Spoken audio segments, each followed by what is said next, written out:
لا الہ الا اللہ وحدہ واشہد ان محمدا عبدہ ورسولہ صلوات اللہ وسلام علیہ وعلی آلہ وعلی اصحابہ ومن اہتدی بہدیہ واستنى بسنتہ الی یوم الدین وبعد۔ آج کے خطبے کا موضوع تھا شداد بن اوس رضی اللہ تعالیٰ عنہ کی ایک بہت ہی پیاری حدیث جو ذکر اور دعا سے متعلق ہے۔ اس حدیث کی مختصر طور پر انہوں نے تشریح فرمائی۔ آپ لوگوں سے گزارش ہے کہ پہلے ترجمہ سماعت فرما لیں اور اس کے بعد آپ لوگ سنت پڑھ لیجئے گا۔ اللہ رب العالمین کی حمد و ثنا اور اللہ کے رسول پر درود و سلام بھیجنے کے بعد خطیب نے فرمایا کہ اللہ تعالیٰ سے ڈرو جیسا کہ اس سے ڈرنے کا حق ہے، اور اسلام کو مضبوطی کے ساتھ تھام لو۔ اس کے بعد کہا کہ اللہ رب العالمین ہمارے نبی کو بہت ساری خصوصیات عطا فرمائی تھی، انہی میں سے خصوصیت یہ تھی کہ اللہ رب العالمین نے آپ کو جوامع الکلم عطا فرمایا تھا۔ جوامع الکلم کا مطلب یہ ہے کہ مختصر الفاظ میں بہت زیادہ معانی، الفاظ مختصر ہوں اور ان الفاظ کے اندر بہت زیادہ معانی ہوں، یہ خصوصیت اللہ رب العالمین نے آپ کو عطا فرمائی تھی۔ اور ایسا کیوں نہ ہو، کیونکہ آپ کی زبان مبارک سے جو بھی نکلتا تھا وہ اللہ رب العالمین کی طرف سے وہی ہوتی تھی۔ اللہ کے ارشاد ہے وَمَا يَنطِقُ عَنِ الْهَوَىٰ إِنْ هُوَ إِلَّا وَحْيٌ يُوحَىٰ، کہ آپ کی زبان مبارک سے جو بھی نکلتا ہے وہ اللہ رب العالمین کی طرف سے وہی ہے۔ انہوں نے فرمایا کہ آج خطبے کے اندر آپ صلی اللہ علیہ وسلم کی ایسی ہی ایک حدیث کے تعلق سے ہماری گفتگو ہوگی، اور پھر انہوں نے وہ حدیث پیش کی کہ اللہ کے رسول صلی اللہ علیہ وسلم نے شداد بن اوس سے فرمایا اذا رأيت الناس قد اقتنزوا الذهب والفضة فاكنز هؤلاء الكلمات، یعنی جب تم لوگوں کو دیکھو کہ وہ سونے اور چاندی کی ذخیرہ اندوزی کر رہے ہیں تو تم ان کلمات کی ذخیرہ اندوزی کرو، ان کلمات کو یاد کرو، ان کلمات کو پڑھو۔ کلمات کون سے ہیں؟ اللہم انی اسألک الثبات فی الامر والعزیمۃ علی الرشد واسألک موجبات رحمتک وعزائم مغفرتک واسألک شکر نعمتک وحسن عبادتک واسألک قلبا سلیما ولسانا صادقا واسألک من خیر ما تعلم واعوذ بک من شر ما تعلم واستغفرک لما تعلم انک انت علام الغیوب۔ یہ وہ دعا اور حدیث ہے جس کی شرح انہوں نے آج کے اس خطبے کے اندر فرمائی ہے۔ اس کے ذکر کرنے کے بعد انہوں نے فرمایا کہ ہمارے نبی صلی اللہ علیہ وسلم نے کوئی ایسا خیر کا کام نہیں ہے جس کی طرف ہماری رہنمائی نہ کی ہو، اور اپنی امت کو اس کی طرف رہنمائی نہ کی ہو، اور کوئی ایسا شر نہیں ہے جس شر سے اللہ کے رسول صلی اللہ علیہ وسلم نے پوری امت کو منع نہ کر دیا ہو۔ اور انہی میں سے یہ حدیث ہے جس میں اللہ کے رسول صلی اللہ علیہ وسلم نے اپنی امت کو دنیا اور آخرت کی خیر اور بھلائی کی طرف رہنمائی فرمائی ہے۔ آپ نے فرمایا کہ جب تم لوگوں کو دیکھو کہ سونا اور چاندیاں اکٹھا کر رہے ہیں تو تم ان کلمات کو اکٹھا کرو، ان کلمات کو پڑھو۔ جب تم دیکھو کہ لوگ دنیا کی طرف مائل ہو رہے ہیں، دنیا کے خزانوں کے پیچھے پڑے ہوئے ہیں، تو ان کلمات، ان نصیحتوں کی طرف آؤ اور انہیں یاد کرو، کیونکہ جو ان کے مطابق عمل کرے گا اسے دنیا بھی ملے گی اور آخرت بھی ملے گی۔ حضرت حسن بصری رحمۃ اللہ علیہ فرماتے ہیں کہ ہم نے بہت دیکھا ہے کہ جس نے آخرت کو طلب کیا اللہ نے اسے دنیا بھی دیا، اور ہم نے بہت کم ایسے لوگوں کو دیکھا ہے کہ جنہوں نے دنیا طلب کیا اور اسے آخرت بھی مل گئی ہو۔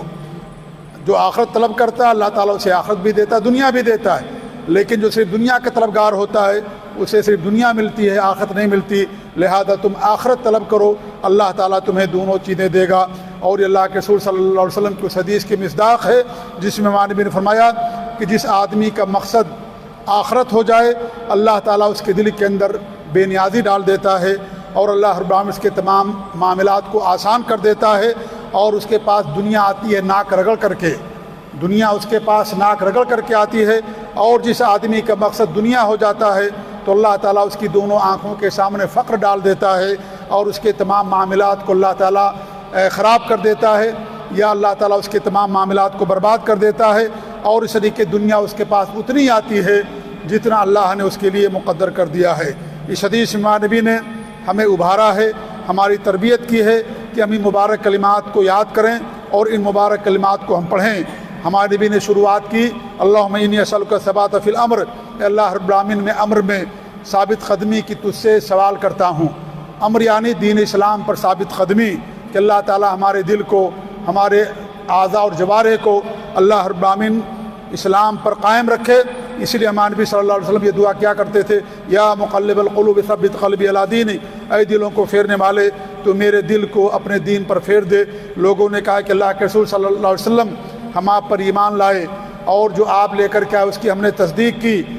تو آپ ہمارے اوپر کس بات کا خوف کھاتے ہیں؟ تو ہمارے نبی نے فرمایا کہ ہاں مجھے خوف ہے۔ کیوں؟ اس لیے کہ بندوں کے دل اللہ رب العالمین کے دو انگلیوں کے درمیان میں ہیں، یقلبھا کیف شاء، اللہ تعالیٰ ان دلوں کو پھیرتا رہتا ہے جس طریقے سے چاہتا ہے۔ اس لیے ہمیشہ اللہ رب العالمین ثابت قدمی کی دعا کرتے رہو۔ معاذ رضی اللہ تعالیٰ عنہ شاید کی تلاوت فرمائی، ربنا لا تزغ قلوبنا بعد اذ ہدیتنا وہب لنا من لدنک رحمۃ انک انت الوہاب، اے رب العالمین تو ہدایت دینے کے بعد ہمارے دلوں میں کجی مت پیدا کرنا۔ ہدایت ملنے کے بعد بھی انسان کے اندر کجی آ سکتی ہے، سیدھے راستے کو انسان چھوڑ سکتا ہے۔ پھر ہمارے نبی نے فرمایا والعزیمۃ علی الرشد، رشد کا مطلب یہ ہدایت، نیکی، حق اور درستگی، یعنی اللہ رب العالمین تو ہمیں ہر خیر کی طرف بڑھ چڑھ کر کے حصہ لینے کی توفیق عنایت فرما، حق پر ہمیں قائم رکھ، ہدایت پر قائم رکھ، اپنی اطاعت پر قائم رکھ۔ اور رشد میں سے یہ بھی ہے کہ اللہ رب العالمین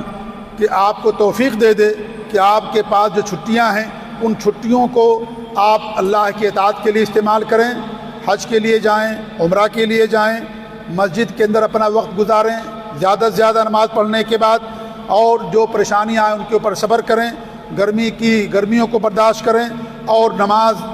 کی طرف دوڑ کر کے آئیں جب آپ اذان سن لیں، اور پہلی صف کا اہتمام کریں۔ یہ بھی سب رشد کی عظیمت میں سے ہے۔ پھر ہمارے نبی نے فرمایا وَأَسْأَلُكَ مُوجِبَاتِ رَحْمَتِكَ، اللہ رب العالمین تیری رحمت کو واجب کر دینے والی چیزیں ہیں، میں ان چیزوں کا تم سے سوال کرتا ہوں کیونکہ میں کمزور ہوں اور مجھے تجھے سے مدد ملے گی، تو ہی میرے سارے امور کا ذمہ دار ہے، لہذا اللہ رب العالمین تو ہمیں اپنی رحمت کے اندر ڈھانپ لے۔ اور جو چیزیں اللہ تعالیٰ کی رحمت کو واجب کرتی ہیں انہی میں سے کیا ہے کہ ہم کسی فقیر کو، کسی غریب کو اور کسی مسکین کو نہ ڈانٹیں، مومنوں کے ساتھ رحمت کا برتاؤ کریں، اچھا سلوک کریں، اور اس طریقے سے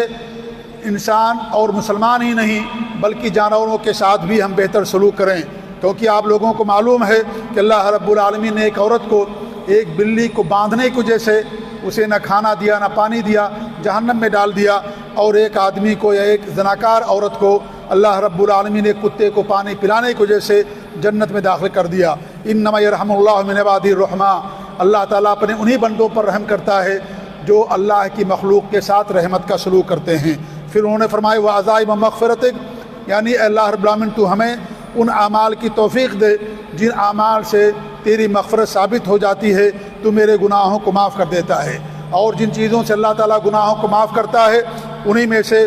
دن اور رات میں 100 مرتبہ سبحان اللہ بحمدہ کہنا۔ اللہ کے رسول کی حدیث ہے اگر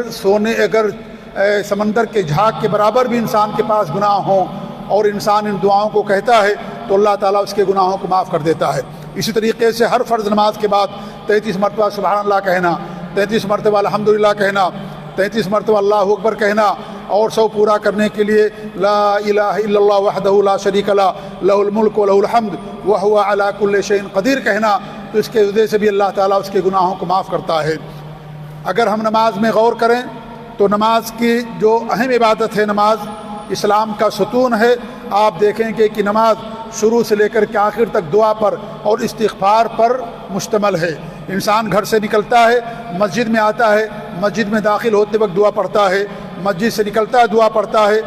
دعائے ثنا میں دعا ہے، اللہ تعالیٰ سے دعا کرتا ہے کہ اللہ ہمارے گناہوں کو معاف کر دے، رکوع میں دعا کرتا ہے، انسان سجدے میں دعا کرتا ہے، دونوں سجدوں کے درمیان جب بیٹھتا ہے رب اغفر لی دعا کرتا ہے کہ اللہ تو مجھے معاف کر دے، تشہد میں انسان دعا کرتا ہے کہ اللہ تعالیٰ تو میرے اگلے اور پچھلے گناہوں کو معاف کر دے، میرے ان گناہوں کو معاف کر دے جو پوشیدہ ہیں، جو اعلانیہ میں نے کیا ان گناہوں کو معاف کر دے، جو میں نے اسراف کیا، فضول خرچی کی، حد سے تجاوز کیا، اس کو معاف کر دے۔ اللہ تعالیٰ تو ہی جاننے والا ہے اور تیرے علاوہ کوئی ہمارا معبود برحق نہیں ہے۔ سلام پھیرنے کے بعد استغفر اللہ کہتے ہیں، اس میں اللہ رب العالمین سے مغفرت طلب کرتے ہیں۔ تو یہ نماز شروع سے لے کر کے آخر تک اس میں انسان استغفار کرتا ہے، اللہ رب العالمین سے دعا کرتا ہے۔ اور پھر ہمارے نبی نے فرمایا وَأَسْأَلُكَ شُكْرَ نِعْمَتِكَ کہ اللہ رب العالمین میں تیری نعمت پر شکر کا سوال کرتا ہوں، کیونکہ شکر بہت عظیم دولت ہے اور اس نعمت سے جو ہے نعمتیں برقرار رہتی ہیں اور اللہ رب العالمین کی فضل اور رحمت کا سبب ہیں کہ جو انسان اللہ تعالیٰ کا شکر ادا کرتا ہے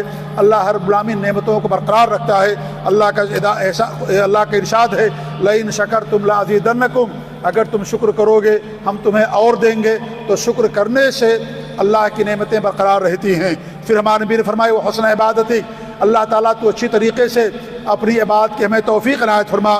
یعنی اتنے بہتر طریقے سے جو طریقہ ہمارے نبی نے فرمایا ہے ثابت ہے، اس طریقے پر اللہ رب العالمین تمہیں اپنی عبادت کی توفیق عنایت فرما۔ پھر انہوں نے فرمایا کہ حسن عبادت کے اندر دو شرطیں پائی جانا ضروری ہے، ایک تو یہ ہے کہ وہ عبادت خالص اللہ کے لیے ہو، اور دوسری یہ کہ نبی اکرم صلی اللہ علیہ وسلم کی سنت کے موافق ہو۔ انہی باتوں پر انہوں نے پہلے خطبے کے اندر اپنی باتوں کا اختتام فرمایا، اور دوسرے خطبے کے اندر اللہ رب العالمین کی اور نبی صلی اللہ علیہ وسلم پر درود السلام پڑھنے کے بعد فرمایا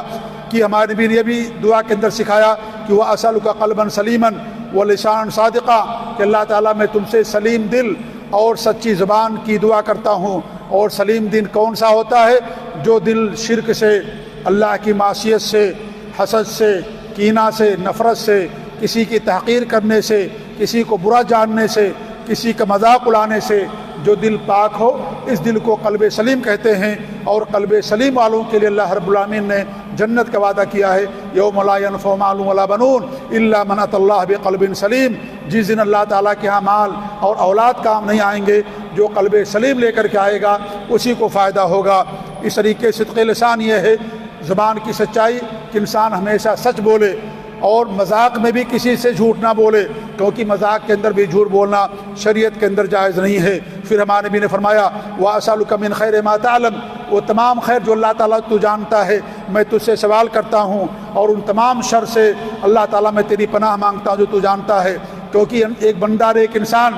شر کیا ہے خیر کیا ہے اس کے لیے اسے نہیں جانتا ہے، نہ سارے شر کو جانتا ہے نہ سارے خیر کو جانتا ہے، اللہ تعالیٰ ہی ان تمام چیزوں کو جانتا ہے جو بندے کے لیے نفع بخش ہیں۔ کبھی کبھی ایسا ہوتا ہے کہ انسان اللہ تعالیٰ سے کچھ مانگتا ہے لیکن اللہ تعالیٰ اسے نہیں دیتا، کیونکہ اللہ کو معلوم ہے کہ اگر یہ چیز میں اسے دے دوں گا وہ سرکشی پر اتر آئے گا، نافرمانی کرنا شروع کر دے گا۔ بندے کا علم محدود ہے، اللہ تعالیٰ کا علم لا محدود ہے، اس لیے اللہ رب العالمین سے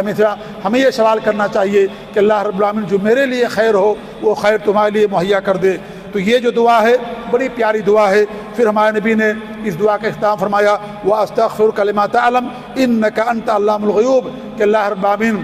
میں تجھی سے مغفرت طلب کرتا ہوں کیونکہ تو ہی علام الغیوب ہے۔ اور ایک بندہ تمام گناہوں سے اللہ رب العالمین سے برات کا اظہار کرتا ہے، جو گناہ غلطی سے ہو گئے ہوں، بھول کر کے ہو گئے ہوں، یا اس طریقے جان بوجھ کر کے اس نے کیا ہو، ان تمام گناہوں سے انسان اللہ رب العالمین کے سامنے اپنے گناہوں کے اعتراف کرتا ہے، اور اس طریقے سے اپنے گناہوں کے اللہ تعالیٰ سے مغفرت طلب کرتا ہے۔ لہذا ایک مسلمان کے لیے جو ہے ضروری ہے کہ ان دعاؤں کو یاد رکھے اور ان دعاؤں کو ہمیشہ پڑھتا رہے تاکہ اللہ رب العالمین اس کے گناہوں کی مغفرت فرمائے۔ انہی باتوں پر انہوں نے اپنے خطبے خطاب فرمایا۔ اللہ تعالیٰ سے دعا کہ اللہ رب العالمین ہمیں اس دعا کو یاد کرنے اور اس کے مطابق عمل کرنے کی توفیق دے، آمین۔ وصلی اللہ علی محمد وعلی آلہ وصحبہ اجمعین، جزاکم اللہ خیر، والسلام علیکم ورحمۃ اللہ وبرکاتہ۔